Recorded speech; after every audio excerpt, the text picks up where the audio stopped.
Nafarroako iparraldeko bailara menditsuak, Oian Ezeak, Errekak, erdialdeko Eliza Romanikoak, Doneiako ebidea, hegoaldeko Baratzak edo eta Basamortua, Nafarroako paisai kulturalak anitzak eta aberatsak dira. Saio hontan, oinezko ibilbide ezberdinak eginen ditugu Nafarroako paisaia eta kultura ezagutzeko.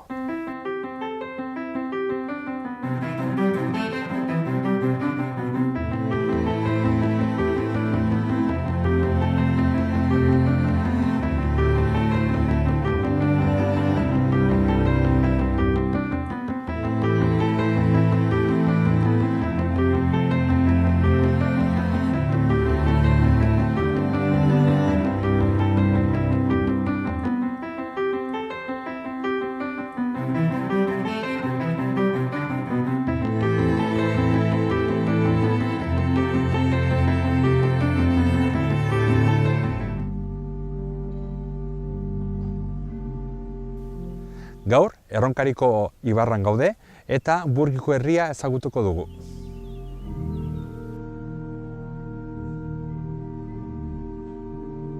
Hemen dugu, Ainhoa Lizalde, berez zu hemen bizi zara, ezta? Hemen Burgin. Bai, Burgin bizi gara. Eta baita ere orduan aski ongi ezagutzen duzu hemengo zonaldea eta hemengo historia. Bueno, saiatzen naiz, bai, jakin mina badut. Eta oraintxe bertan Burgin gaude, baina zehazki non gaude? Bira, justu gaude Zubi Erdi Aroko zubiaren gainean eta Ezka ibaiaren gainean. Eta gainera, bai zubia eta bai Ezka ibaia eta baita hemen ondoan daukagun presa, nahiko famatuak dira, ezta? Bai, azkeneko 25 urtetan Almadian eguna dela eta presa famosa oso ezaguna bilakatu da. Eta Almadiak, hau nondi dator, Almadiaren ohitura edo... Bueno, hau da mendetan zehar, 13. mendean ja uste da lehenbiziko Almadiak iristen zirela. Azkenean hemengo basoak egurrez gainezka daude, ez? Basoz gainezka, eta nolabait jaitxibarra zen egur hori, errepideak ez zeuden, pentsatzen aldo zen bezala, eta orduan ibai erabiltzen zen egurra garraiatzeko bide bezala. Eta Iesak urtegia egin zen arte, laxe iristen zituzten egurrak. Zaragoza aldera edo zorterik ez bazegon, Tortosaraino jaitxibarra zituzten.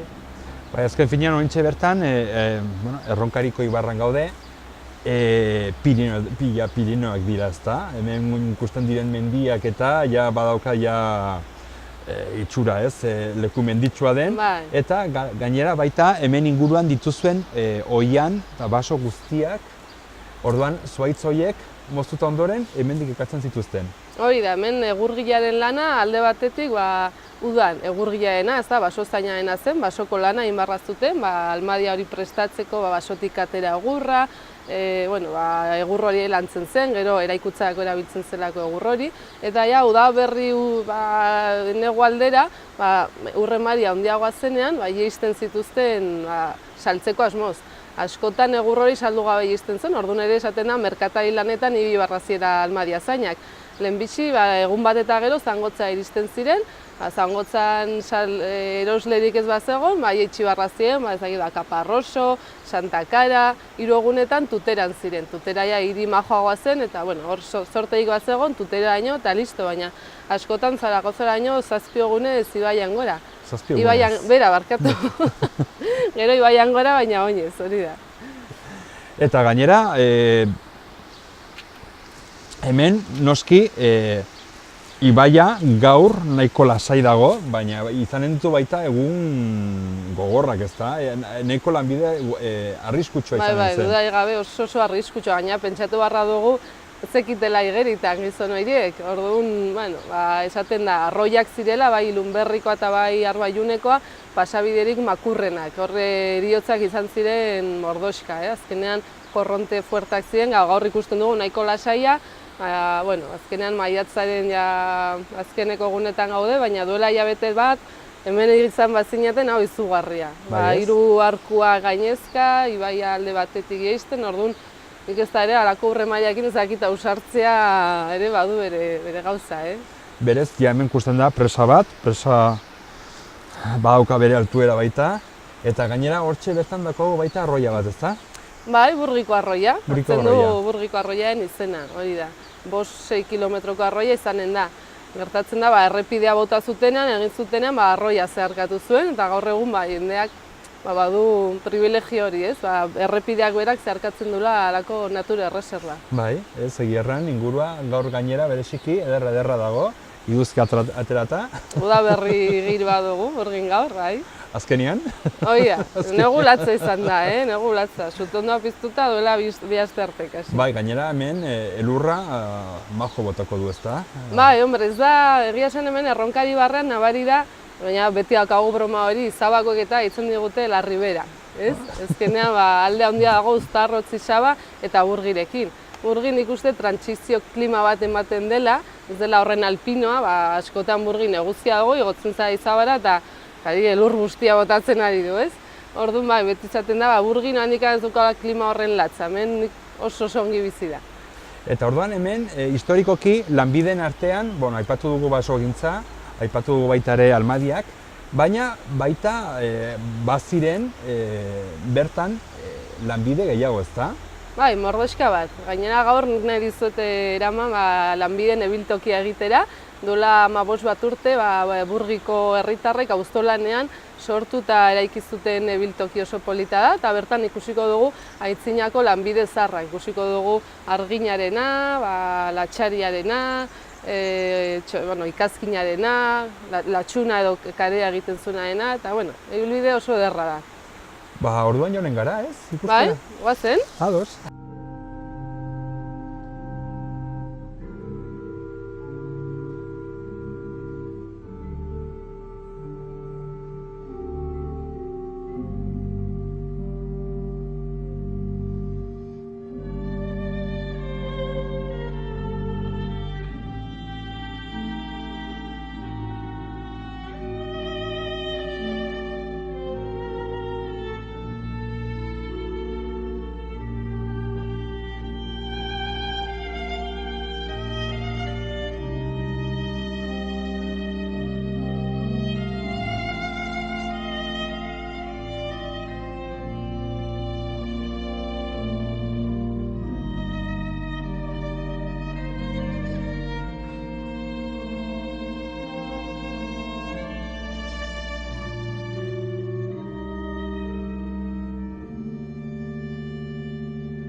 Ibai ertzean gaude, eta hemen berez ibilbide honetan, zuk aipatu duzun ibilbidea da, lanbide zaharren ibilbidea, ezta? Egin behar dugu gaur.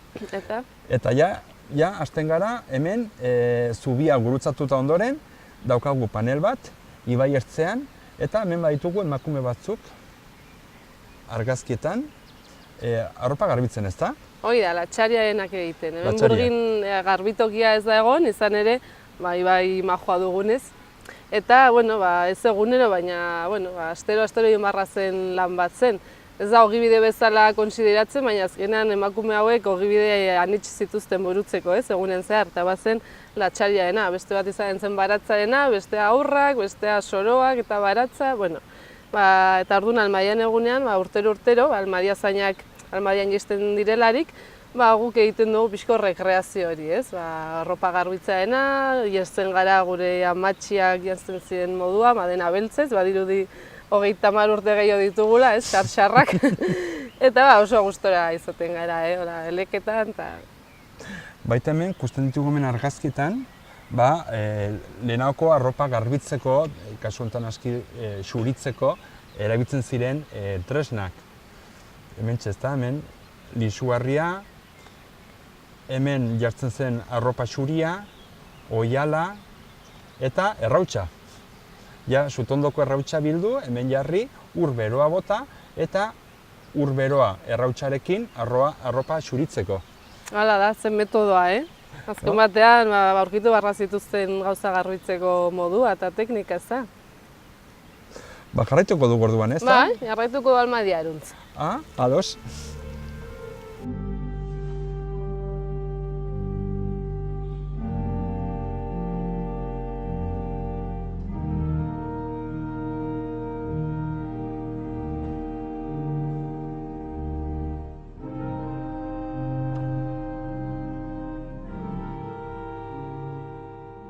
Oraintxe bertan, almadia baten gainean gaude, ezta? Hori da. Hemen ikusten ditugun zuhaitzen borra hauek berez dira hemengo mendiko zuhaitzak bota dituztenak eta gero ja ibaiatik ekarri dituztenak. Hori da, hemen Erronkari barrean bereziki pinua dugu, hemengo espezie. Pinu gorria edo hemen pino rollo deitzen dioguna, baina ere, izeiak badira, pagoak izain beste, ez? Pagoak izaren dira gehiago irati aldean, aezkoa eta zaraitzun. Orduan bereziki, izeia eta pinua etxiko zuten, eta zuk diozuna saltzen zena zen txalupa bera, ezta? Jendeak akaso pentsatzen du gero gauza gainean jartzen ziela ez, baina eraikitzen zena gero hori zen salduko zen egurra. Hau orduan, asmentan haundi izanen zen, eta orduan suposatzen da gero eta txikiago. Izan ere askotan aipatu bezala egurra saldu gabe iristen zen. Orduan, zangotzan eloslerik izan ez gero, tramoren bat kendu beharko zuten. Eta gero ere, luzera edo handiera, egurraren zabalaren araberakoa izanen zen. Gauz eta logikoa da ez, enbor miarragoak, orduan eta luzeago egiten ziren almadiak, 6-7 tramokoak adibidez. Kasu honetan hemen ikusten duguna, 4 tramokoa da, egurra zura nahiko potoloa delakoz. Eta hau ez da balsa bat, almadia bat da. Hau ez da gauzak hemen gainean eramateko, baizik eta hemen joanen ziren basogintzan eta itzen zirenak. Hementxe pixka bat, gero baita ere ikusten ditugu zuhaitzen borrak, zen moduan lotuta dauden ez da? Zen modu ederrean, Bai ez, olako korapiloak eta, baina ez sokekin, baizik eta beste koz batekin, ez da? Hoi da, hemen bereziki zumitza eta urritza erabiltzen da lotzeko, ez? Lotura horiek egiteko, baina oso esaten dira entzuna dionagatik zaharrei, hori da, almadia egitea zaila, baina zaiena edo teknika gehien eskatzen duena, korapilo hori bai indarra, bai teknika aldetik. Erabiltzen ziren urritzen bergak deitzen dienak, berde zeudenean edo berdez bat ziren, sartzen zituzten uretan, aste batez pixkot zetasun hori hartzeko, eta gero oso malguak egiten ziren, eta lotzeko pixkot errezago zuten, baina ez pentsa gauza makalaztenik. Eta hau, jendea zerostzeko? Ez, hau ropero deitzen da, pertsa soil bat. Hau erezeki hemen zentzerikatzen zutena zen. Busti nahi ez zuten jantzi hori, izan zitekeen alkandora bat, eta ogia eta gazna. Eta ardo zatua? Hori da. Zatu ere? Zatua, ogia eta gazna. Eta horrekin, bentsat ziurtatzen zuten, iruiaki horiek etziera bustitzen. Ze gainontzekoan, beraiek eginda jaten ziren goiz eta gau, eta egun osoan zehar. Gero baita puntetan, ikusten ditugu olako lau enbor. Bai. Hortxe bide, eta gero hementxe baitugu beste bide.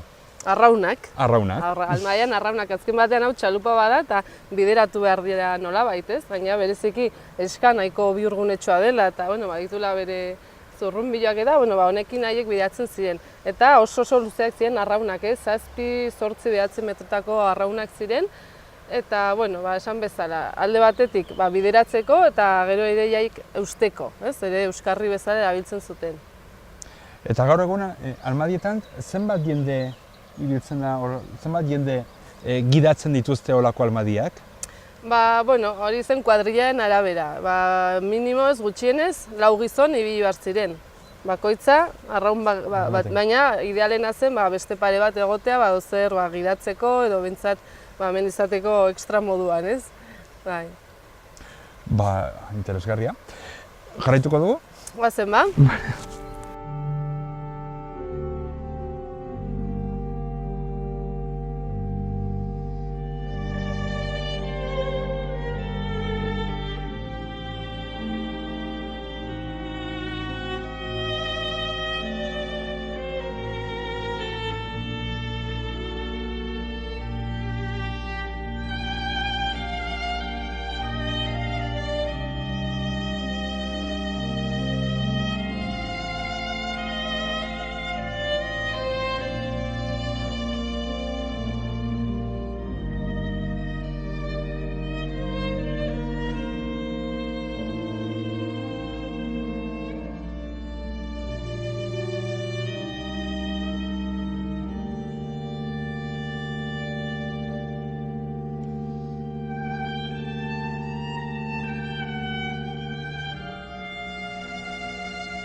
Eta gaur egun, Almadiaren lanbidea ja ia erabat desagertuta dago, baina hala ere urtero ospatzen da, ezta, Almadiaren eguna. Hori da, apirilaren azkeneko asteondar horretan, ospatzen dugu Almadiaren eguna. Hau ja, duela 26 urte, Nafarroako Almadizainen Kultur Elkarteak antolatzen duen ekimen nagusiena, beste batzuen artean.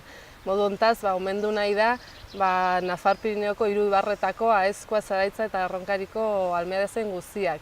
Eta ere, duela 15 bat urte, Burgin museo txiki bat sortu genuen Almadiazen guztiak omentzeko. Eta museoa xumea eta txikia da, baina oso aberasgarria. Metro karratu oso gutxitan bildu dituzte hainbat erraminta eta informazio benetan interesgarriak. Zorionak, olako lanbidea gutxienez mantentzagatik. Nik uste, zoriontzekoa dela, izan ere kultur elkarte honek egiten duena oso garrantzitsua da. Zuk esan bezala, estingitu den edo desagertu den lanbidea delakoz, baina Almadiaren egunaren bitartez eta museoen bitartez behintzat nolabait berreskuratu edo egin da, modu batean.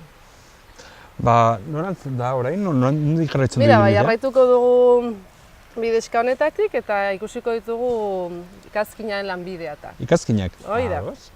Ongi. Goazen.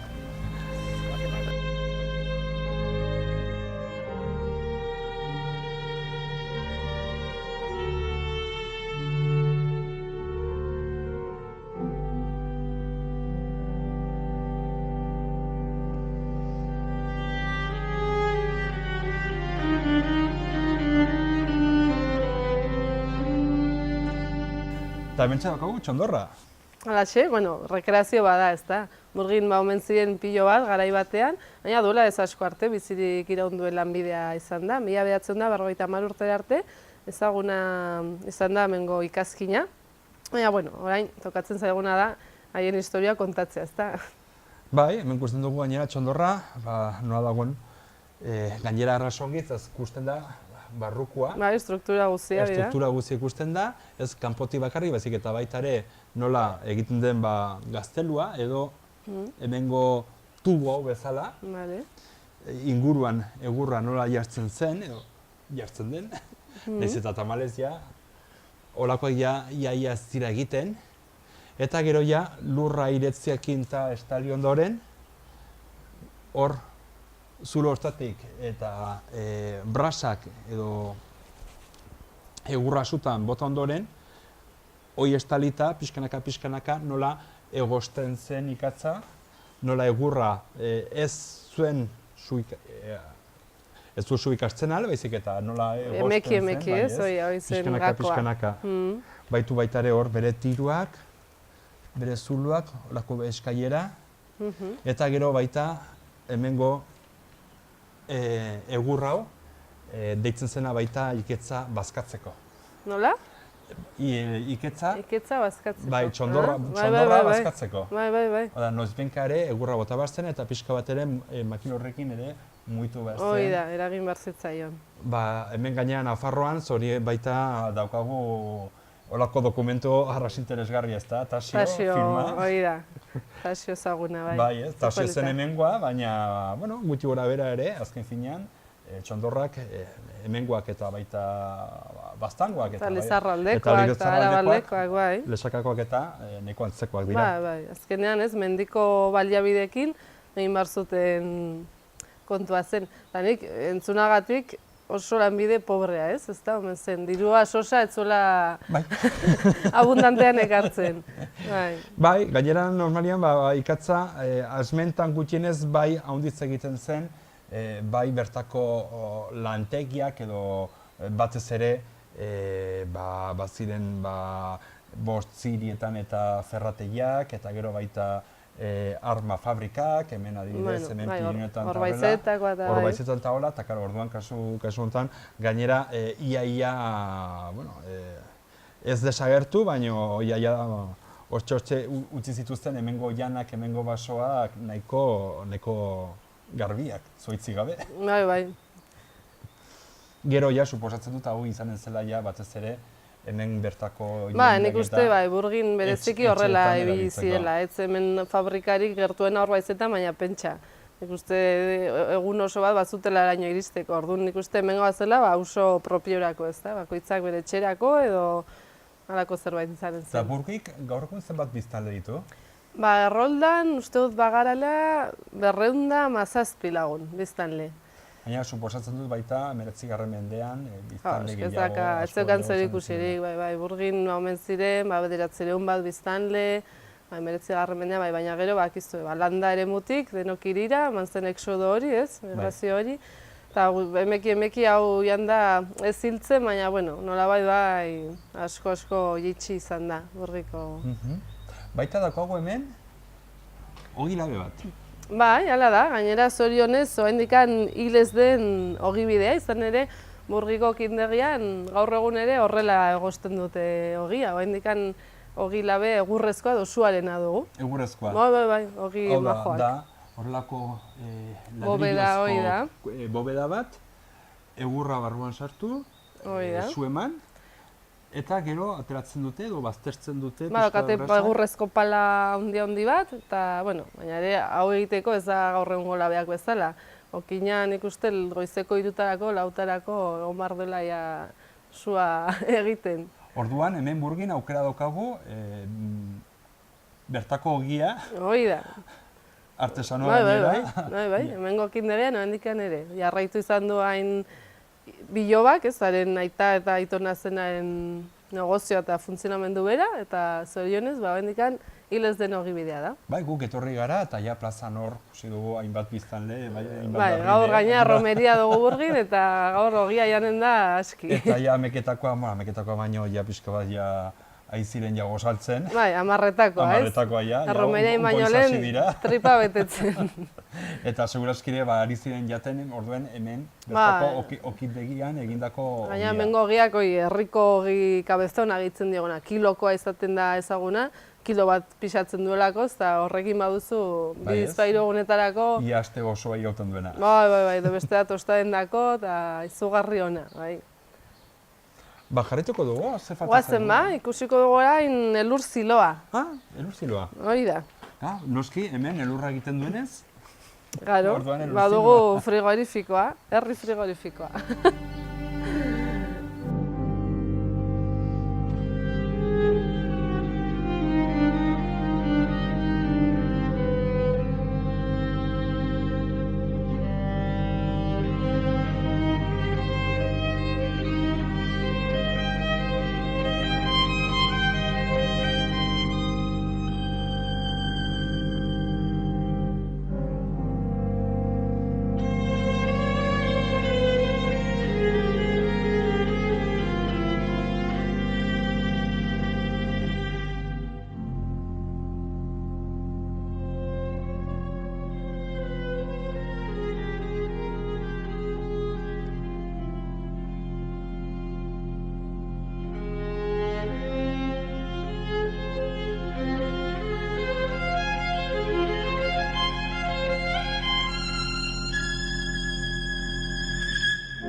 Bueno. Eta hemen txaukagu elur ziloa. Hori da, elur ziloa edo nibera ere deitzen zaiona. Elur ziloa gaur egun erabat konponduta dagoena. Bai, hemen aurkitu omen zen erdiaroko elur ziloa izandakoa, baina bueno, zikinkeriz gainezka omen zegoen. Eta auzolanean ere, berreraiki da eta dotore, gelditu zaigu. Bai, gainera nahiko arraro dira ez, ikusteko gaur egun noski holako egia ez tira erabiltzen. Bat ere. Zautzen dugun famatuena seguraskire izanen da Herriberriko gazteluan dagona. Bai. Baina noski hauek ezberdina da, aiz handiago da. Herriberriko ez gila esan ez dut ezagutzen, baina hau, bai, Burgi herri txiki bat izanik, niri harritu nindun bere edukierak, ez da. Izan ere hau kontuan hartu behar da, herrikoentzako egina zera, ez zela pribat, hau da, udalak errentan ateatzen zula, urteko hasierako hilabetetan, suposatzen dut, eta errentatzaile bat aurkitzen zenean, kontratua sinatuta, bere egin beharra zen edo ardura zen, elurra hurbiltzea, biltegiratzea, baina banatzea ere bai. Honekin udalak ziurtatzen zuen maila txikiago edo basoetako jendearentzat ere elurra ziurtatua izatea eta jendeakiak ere kontserbatu ahal izateko, noski. Orduan hemen harpatu zuten, edo batzakiten hemen zegoela, olako putzu erraldoi bat, eta gainera orain baita txondorraren kasuan bezala, baita egin dute olako montaje bat, ez, ikusteko baita. Bai, dotoreatu dute, ez da, pixka bat. Elurra, menditik eta nola elurra ekartzen zen, menditik, kasu honetan aski igual ez zen biharrik ez da menditik ekartzeare. Akaso batzutan bai, Burgin, garai batean, nik uste garai batean hemen elurra majo botako zula. Baina esaten da, elurrek ez zegoenean, erreka izozten zenean, hormatzen zenean, orduan ere erreketako izotz hori ere erabiltzen izan dela elur gisa, azken finean. Orduan, oraintxe bertan ikusten duguna da batez ere, elur zulua, putzu erraldoi bat, zabalera izanen ditu 5 metro gutxi gora bera, sakona da, 7 metro ditu, eta orduan hor elurra kapaka jartzen zen, hau da, elurra uneaino ekarri, hemen ikusten ditugu baita eskailerak eta gero hor barruan sartzeko, eta hor kapak egiten ziren, ez da, elurra, lastua, elurra, berriz lastua, eta gero hori dena ongi zapalduta. Zanpatuta hori da. Oso etxiko gara ikustea pixkot barneko struktura hori, oso interesgarria baita. Eta hemen elurra erabiliko zen ziur ere hori, ez? Garai bateko frigorifikoak bezala. Hori da, nik horrela ditzen diot farramate, baina azkenean zen herriko hozkailua bezala, ez da? Nik imaginatzen dut hemen herritarrak gerturatzen eta maizkidazu hainbat kilo elur etxeratzeko eta bertan bazuten animaliren bat edo hilda kontserbatzeko. Haragia eta gordetzeko, naski baita erabiltzen zuten adibidez sukarra kentzeko. Hau da, kontutan izan eta hau erdi arokoa dela, erdi aroan azpidien egiketa ez zagoenez. Zegoen asmatua, ja. Oraindik ez, bazituzten bertze sendarbelarrak, bazituzten bertze gauzak, eta sendarbelarrekin batera baita elurra erabiltzen zuten sukarra kentzeko edo gutxienez sukarra jausteko. Mira, hori nik ez nekin, peio. Gauza berri bat, eokitsi diazu. Baionan gara orduan ikustera? Bai, txiko gara, ozen.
Eta hemen Kisulabea, nahiz eta Kisulabea hemen dauka beste izen bat. Bai, erronkariko euskaraz latxuna ditzen diogu kareari, edo kisuari, orduan hortaz latxunlabea daukagu. Bai, gero ere egin dizkizut galderak ez, hemengo euskalkiari buruz.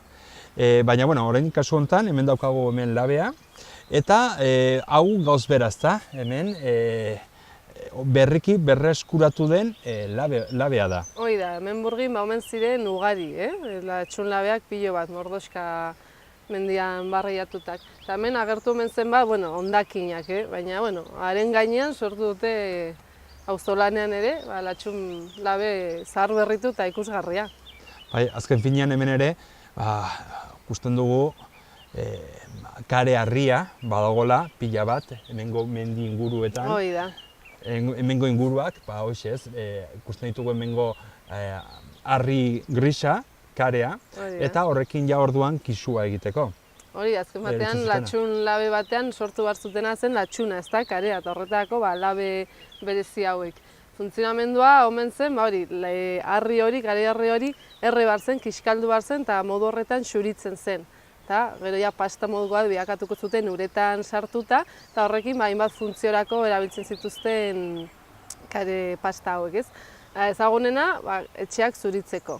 Eta gaina, bitxikire gisa, aipatuko dut, erronkarin fijatuko zareten nola leiho inguruetan eta ate inguruetan argindarrik ez zegoenean, are eta gehiago xuritzen zen, argi hori argiago izan zedin, ezta? Gero beste funtzionamenduetako bat izan zen goratzeko, etxeak ere goratzeko, gaur eguna zementoa erabiltzen dena, latxuna ere erabiliko zen alorrak ongarritzeko, edo zerritegia garbitzeko, edo ikuioa garbitzeko ere. Gero, entzunakat bizkarroiak, animalien bizkarroiak edo fruitu arbolen bizkarroiak entzeko, desparazitatzeko ere erabiltzen zela. Eta irakurria daukat, hau ezakit egia ote den, medikuek noizbait, hainbat gaixotasunen kontra, edo gaitzen kontra, erabiltzen dutela rezeta modua. Bai, noski bai, ematen zuten bai. Ez kisua bizia, baina suposatzen dut. Bai, eta gainera, ikusten da, zenolako garrantzia zaukan, gaur egun baino aize gehiago, baina zenolako garrantzia zaukan kisua, eta gainera naski baita lanbide hau ere nahiko arriskutsua omen zen. Arriskutsua eta nik uste ikazkinaren bezain pobrea, ezta. Irakurri duanagatik, 3 egunez, gau eta egunez, egon behar da zuen kare egileak, gau eta egunez, bota eta bota, egurra, azkenean egurra zen pizgarri moduan, bota eta bota, 3 egun eta 3 gau ez, orduan. Ezakit, gizon hauek bordaen batean biziko ziren, astearen zati handi batez, ikazkina bezala, ez? Oso urriti bat zegoen erritik, onena zuten edo kanpai denda moduko bat antolatzea edo borda bat zuten, asko zobe. Orduan ikusiko ditugu orain Burgiko etxeak. Joanen gabaina herrian barna. Zuritutak egonen dira orduan denak. Batzuk ez. Hemen gaina herria oso berezko arkitektura da, orduan batzuk harrizkoak eta karezkoak ere bai. Joanen gara ba. Ados, ongi da, hemendik ez da? Bai, bueltatuko gara, bide berdinetik.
Espartinak?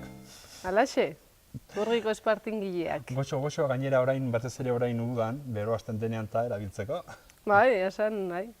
Orduan hemen ere, bazegoen ohitura handia, ezta? Espartinak egiteko ohitura? Burgin ez, hemengo neskatia gazteak maulerat, jaten ziren bertako atelier eta fabriketan lanera. Bazen 15 urte beteta, 25 urte arte, gaztea zinelarik, egiten zen migrazio moduko bat, ez? Negua hanpasten zuten eta udaberri aldera berriro erronkarira bueltatzen ziren. Eta horregatik, enarak, bezala ezagutu dira. Enaren migrazio oso antzeko egiten zuten dato, gainera beltzez joaten zirelako jantzita goitik bera. Orduan, aurretik ikusi eta mendian gora, mendian bera, enaren antza edo, zukatela. Orduan hemen ja baita migrazioa bazegoen, ez bakarrik gizonezkoak baizik eta baita emakumezkoak ere joaten ziren, suposatzen du gainera, garai hortan, Maulen, nahiz eta nahiko gertu egun, gutxi gora bera, garai hortan ere nahiko urrun izanen zen, ez? Kontutan izan garai hortako komunikabideak eta... Bai, egun osoak emanen zituzten mendian gora. erregibidea jarraitzen zuten, hau da Nafarroa eta Bearne eta Zuberoa lotzen zuen bidexka edo bide derradura ditzen zen hori. Orduan, bueno, hemen kasi 1 urtez eman zen kontu hau, industrializazioa hasi zenean, Frantzia aldean, hemen baino gehiago garatu zen, eta haientzako nik uste, gogorra izan zela bertako bizimodu, baina hemendik ateratzeko ere modu oso ona zen, eta gainera gazte zirelarik beste hizkuntza bat ikasten zuten, xuberotarrekin hastean ere asko aberastu zuten erronkaiko euskara, eta esaten zen, bueltatzen zirelarik, emakume hauek, neskatila hauek, asko aberasten zutela burriko eta erronkari barretxetako euskara, ez? Bizkot nahaztuta Zube Oroako hitzekin, eta polita esan omen zen bai. Eta gaur egun, zer muguz dago baita hemen bertako euskalkia? Bueno, zoritxarrez, 1993 urtean azkeneko euskalduna galdu genuen, Uztarrotzeko Fidela Bernat, eta erekin esan daiteke erronkari barreko altxorra ere desagertu zela. Zorionez, izan ditugu Estorne Lasatarrak bi anaiak, lan handia eta dokumentazio handia egin dutenak, eta Iztegiak, Esapidak utzi izan dizkigutenak, euskarakoak. Eta gero, Kebenko Kultura Elkartea sortu zen 86an, eta modu horretan Euskaren eguna antolatzen dute urtero. Por cierto, pasan larun batean, ospatu genuela Uztarrotzen, eta 6 anisko ederra izaten da. Pixkot euskara hori, ez berpizteko, baina pixkot suspertzeko eta bultzadatxo bat ematiko, ezta? Baina, azken finean, benetan pena ematen diana, zerria bera galdera, baizik eta hizkuntzaren galtze hori, ez izan da. Azken finean, garai batean, benetako euskalkia arras edatuta egonen zen. Adibidez, denok dakigu, Gaiarrek berak ere euskalduna zela. Eta gainera, ziur ere, hemengo artzainak, jakin eta bardeterata joaten zirela, azken finean ere, nahiz eta batzuk diote herriberan ez dela egundeino, ez dela behin ere inorri euskara zaitu, kontutan izan eta nola bertako jendia batzuk gutienez, artzainak urtero bardeterata gaten zirela hor denbora bat pasatzera, neguan, ez da? Bai, hasi 6-7 hilabete zan, behan, herriberan pasatzen zuten gizon hauek. Baina, euskara zeinen zen, baina hori izan da, ere euskara galtzeko arrazoietako bat. Azkenean, gizonezkoek pasatzen zuten urtean erdia herriberan, edo batzutan ere Aragoien, gero kontuan ere hartu behar dugun Burgiren kokalekua. Hemen, bai hegoaldean, bai ekialdean, mugakidea dugu norretara Aragoi. Orduan, ere erronkari barrean euskara galdu zen lehenbiziko herria Burgin izan zen, zoritxarrez. Gero ere errepidea bota zutenean, eta arrazoi gehiago, errepide nagusia, atzerritarrak etorri ziren. Tartzainak ekarriko zuten euskara edo gutxiago izanen zen, eta hemen azkenean sukaldeko hizkuntza bezala gehitu zen euskara, leku askotan bezala Euskal Herrian. Hala ere, hainbat etxeetan eta oraindik ere ikusten dugu izenak eta euskaraz, baina gainera bertako euskalkia. Toponimia behintzat aberatsa dugu, ezta, eta batzutan gertatu izan da, kuriosoa da, gaztelaratzean uztartu egin dela euskara hori, eta garitu zaizkigu gaiez sabaiau bezalako hitzak, sapaia, etxeko sapaia, eta erderaldunek ere, ohartu gabe, sabaiaua esate dute, azkenan garitu delako. Gero nik asko maite duan hitza da atxurkoa, aitonak erabiltzen zuen, eta atxurkoa ditzen diote olibaren barruko ezurtxoari, izan ere ko hori diminutiboa, ez, txo euskerazko txo, atxurko ezurko, eta zaharrek erabiltzen dute, ponme oliba sin atxurko, eta hori hendikan ostatuan entzuten da. Orduan, bintzat hilda, baina hitz batzuk gelditu zaizkigu herrian, bai. Berpizten den? Bueno, erronka zaila, baina bintzat saiatuko gara, noski. Jarraituko gu, herria ikusten? Bai, goazen ba.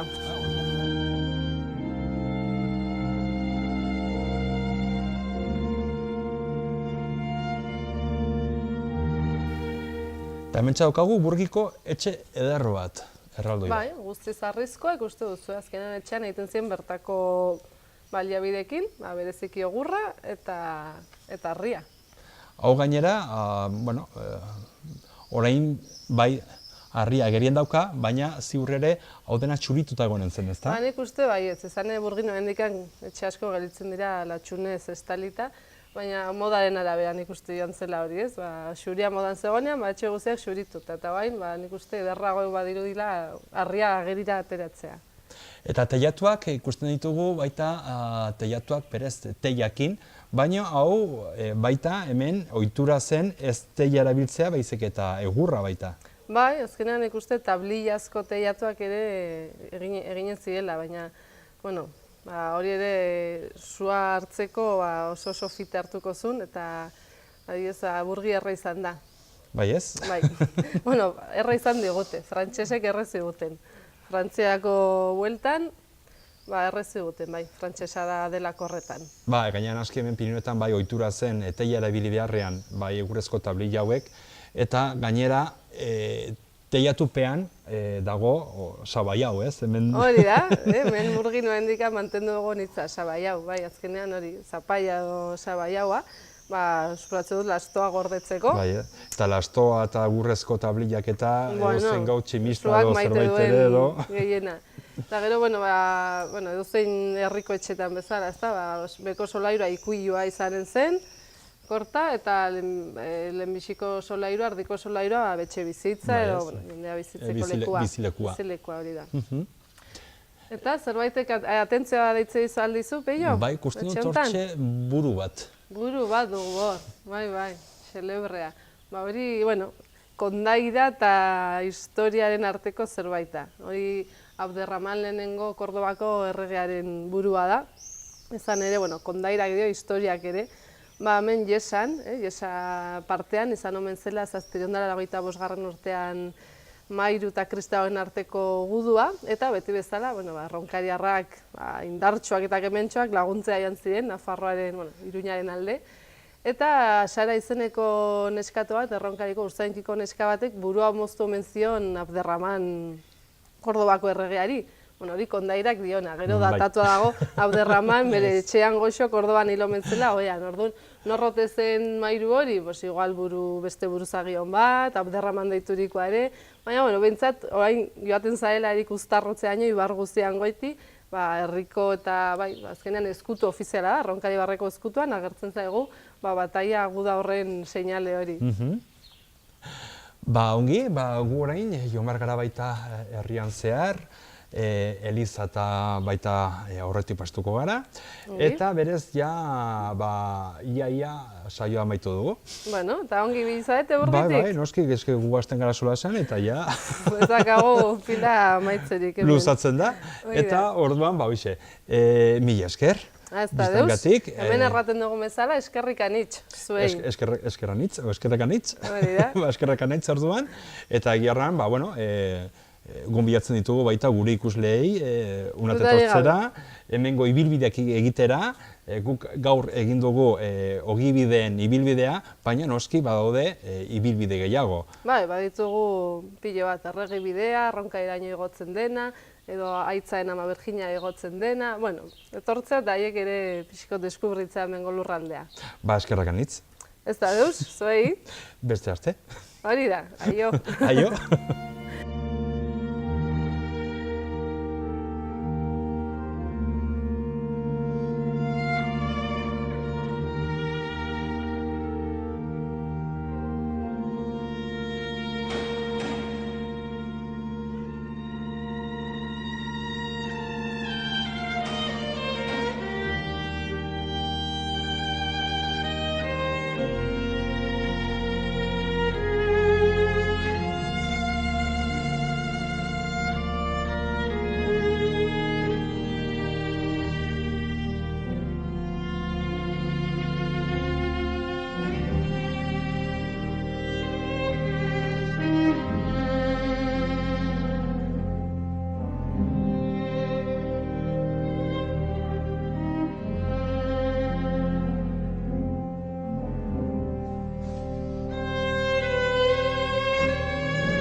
Saio hau Nafarroako Gobernuak diruz lagundu du.